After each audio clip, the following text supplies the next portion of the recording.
ওই সময় জুরাইজের মা আল্লাহ পাক রব্বুল আলামিনের কাছে দোয়া করেছে, বদদোয়া করেছে, রব্বুল আলামিন আমার এই সন্তান জুরাইজ এ যেন একটা খারাপ মেয়ের পাল্লায় পড়ে, অর্থাৎ বেশ্যার খপ্পরে পড়ে। নাউজুবিল্লাহ বলি সবাই। মা কিন্তু বদদোয়া করলো কবুল, ভালো দোয়া করলো কবুল হয়। আল্লাহ পাকের ইচ্ছে, এটা হাদিসের মধ্যে আছে, বুখারী শরীফ গ্রন্থের মধ্যে আছে।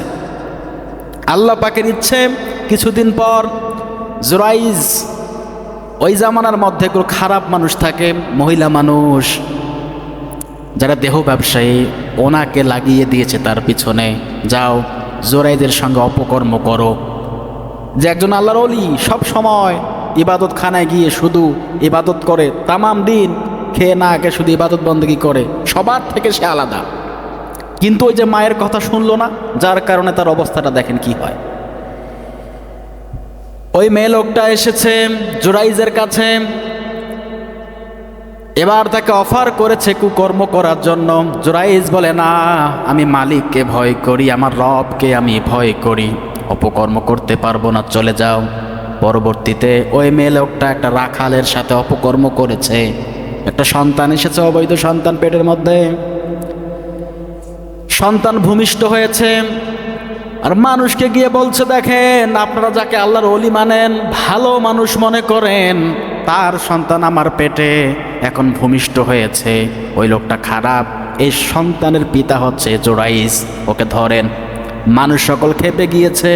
এতদিন জানতাম ও আল্লাহর ওলি, এতদিন মনে করতাম ভালো মানুষ, শুধু মসজিদ নিয়ে পড়ে থাকে, ইবাদত নিয়ে, নামাজ কালাম নিয়ে পড়ে থাকে। আহারে, আজকে এর আসল ঘটনা আমরা জানতে পারলাম। মানুষ সকল এসেছে, যেখানে ইবাদত করে ঘরটা ভেঙে দিয়েছে, এমনকি মায়েরও শুরু করে দিল। বলছে, কেন আমাকে মারছেন, কি অপরাধ, কি দোষ আমি করেছি, আমার ঘরটাও ভেঙে দিলেন, আমাকেও মারছেন। বলে কি, এই সন্তানের মালিক তো তুমি, এই সন্তানের পিতাকে তুমি না। মহিলাও বলছে, সন্তানের পিতা হচ্ছে জুরাইজ, ওকে ধরেন, মারেন।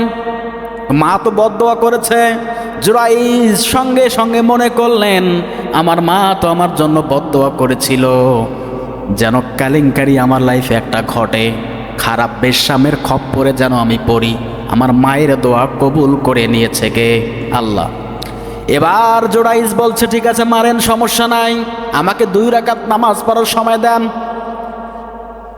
আল্লাহ পাক রব্বুল আলামিনের শুকরিয়া আদায় করার সময় দেন, আমাকে 2 রাকাত নামাজ পড়ার সময় দেন, অন্তত পক্ষে আমি বলছি। নামাজ পড়ার সময় দেওয়া হলো। নামাজ আদায় করার পর জুরাইজ বলছে, ওই সন্তান আমার না, ওই সন্তানের পিতা কিন্তু এইখানে আছে, বলবো? বলে হ্যাঁ। বলে, আমি বলবো না, সন্তানে বলবে। অলিদের কথা শোনে কে? অলিদের কারামত কিন্তু সত্য, এটা খেয়াল রাখবেন। নবীদের ক্ষেত্রে হয় মুজিজা, আর অলিদের ক্ষেত্রে হয় কারামত। অলিদের কারামত হক, অলি আউলিয়াদের কারামতকে আপনাদেরকে আমাদেরকে স্বীকার করতে হবে। যেহেতু ইবাদত করতে করতে আল্লাহ পাকের সাথে তার একটা সম্পর্ক নিবিড় হয়েছিল, এবার বলছে আমি বলবো না, সন্তানটাই বলে দেবে পিতাকে। এবার সন্তান সবার সামনে বলছে, আমার পিতা অমুক না, জুরাইজ আমার পিতা না, আমার পিতা আপনাদের ভেতর থেকে চিপায় যে দাঁড়িয়ে আছে ওই লোকটা, রাখাল। সবাই আশ্চর্য হয়ে গেল, কি ব্যাপার, এ ছোট বাচ্চাটা কথা বলে দিল।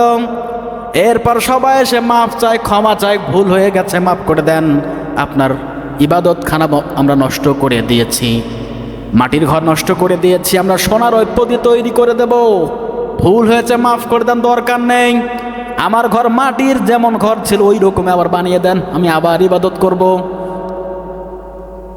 এজন্য করে জুরাইজ সঙ্গে সঙ্গে চিন্তা করেছে, আমার মা যেহেতু বদদোয়া করেছে, এই বদদোয়া কিন্তু আমাকে লেগেছে। জুরাইজ ওই সময় চিন্তা ভাবনা করে নাই, মায়ের মর্যাদা বাড়িয়ে দিয়েছেন আমার আল্লাহ, অতএব মায়ের প্রয়োজন আগে সারতে হবে, নামাজ আগে না পরে। ওটা তো নফল নামাজ, সে কিন্তু ফরজ নামাজে দাঁড়াইছিল না। যদি ওই সময় জুরাইজের ওই জ্ঞান থাকতো, সঠিক জ্ঞানটা থাকতো, জুরাইজ অবশ্যই নামাজ ছেড়ে মায়ের ডাকে সাড়া দিত। মায়ের ডাকে যদি জুরাইজ সাড়া দিত, তার মা কিন্তু আর বদদোয়াটা করতেন না।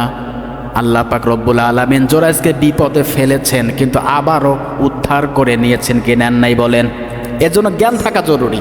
কোন সময় কোন ইবাদত করতে হবে এই জ্ঞানটা থাকাও বলেন জরুরি, অত্যন্ত জরুরি একটা ব্যাপার।